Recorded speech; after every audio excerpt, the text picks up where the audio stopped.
So moving on to the another question. The question says, let f be a function defined by 2 times f of sin x plus f of cos x is equals to x such that x belongs to real number, किसी भी x की real value के लिए सही है, then the set of the points where the function f is non-derivable.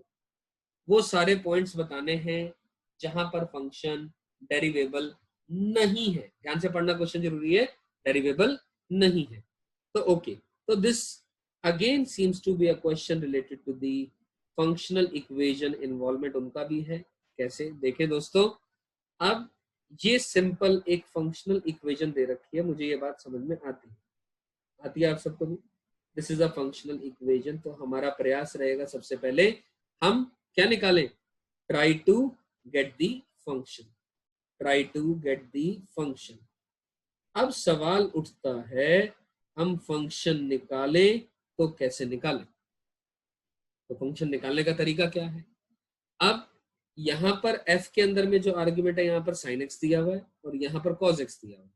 तो एक काम करते हैं, देखिए आइए सॉल्यूशन पे चलते हैं. x की जगह मैंने π/2 माइनस x से रिप्लेसमेंट कर दी. x की जगह π/2 माइनस x से रिप्लेस करने का फायदा ये होगा कि साइन ऑफ, ध्यान से देखिए दोस्तों, साइन ऑफ π/2 माइनस का x जो है वो cos x होता है और cos ऑफ π/2 माइनस का x जो है वो sin x होता है. मैंने ये बातें इसलिए लिखी हैं क्योंकि जहां पर sin x आ रहा है वहां पर cos x आ जाएगा ये रिप्लेसमेंट करने के बाद, और जहां पर cos x आ रहा है वहां sin x आ जाएगा. तो अगर मैं इस रिलेशन को जो कि गिवन है अपने के पास, इसको मैं नंबर 1 नाम देता हूं और ये जो रिलेशन आ गया इसको मैंने नंबर 2 नाम दे दिया. ध्यान से देखें दोस्तों, क्लियर है बात यहां तक. तो रिलेशन नंबर 1 और रिलेशन नंबर 2 का इस्तेमाल करेंगे क्योंकि एक तरीके से दो ही अननोन है. क्या दो अननोन है, ओनली 2 अननोन्स आर देयर. आप ऐसे समझ लो, 2 अननोन्स आर देयर. क्या है वो 2 अननोन्स, एक है f ऑफ sin x और एक है f ऑफ cos x. क्या ये मेरी बात क्लियर हो रही है. एक f ऑफ sin x है और एक f ऑफ cos x है. तो कुछ भी अपन निकाल लेते हैं, जस्ट सिंपल जैसे दो लीनियर इक्वेशन को सॉल्व करते हैं. आप ये मानो f of sin x a है और f of cos x b है.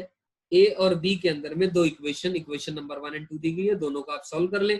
तो लेट अस से हमने सॉल्व किया और अपने पास ये वैल्यू आ गई कि f ऑफ sin x की वैल्यू आ गई, कितनी आ गई, x माइनस का π/6. तो f ऑफ sin x की जैसे वैल्यू आई तो अब हमें तो fx चाहिए, तो sin x की जगह आप x प्लेस कर दें. मतलब sin x की जगह आप t रिप्लेस कर दें या x रिप्लेस कर दें, ऐसे कहते हैं. यानी x की जगह आप sin इनवर्स x रिप्लेस कर दें. आप इसको ऐसे समझो. तो देखो ध्यान से, sin x की जगह पर x आ गया, x की जगह पर sin इनवर्स x आ गया, माइनस का π/6 आ गया. तो यहां तक बात आ गई समझ में. अब मतलब आपके पास सिंपल बात करें तो ध्यान से देखिए दोस्तों, आपके पास fx की वैल्यू आ चुकी है sin इनवर्स x माइनस का π/6. इतनी बात अपने पास आ चुकी है. अब क्या करें, अब क्वेश्चन क्या कह रहा है, आइए क्वेश्चन पे चलते हैं. क्वेश्चन ने कहा हमें f एक फंक्शन है, हमने वो पॉइंट बताने जहां पर फंक्शन डेरिवेबल नहीं है. तो एक काम करते हैं, इसका डेरिवेटिव निकाल करके देखते हैं.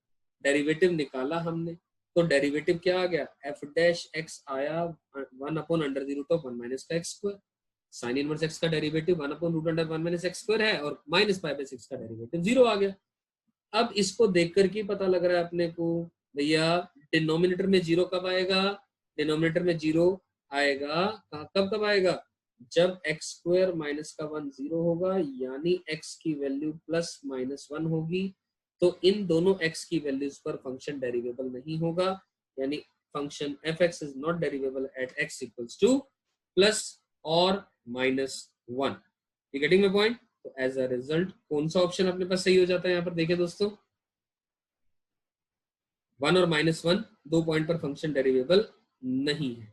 तो 1 और -1 पर डेरिवेबल नहीं है, तो ऑप्शन नंबर डी यहां से अपने पास सही हो जाता है इस क्वेश्चन के अंदर. मेरी बात क्लियर हो गई.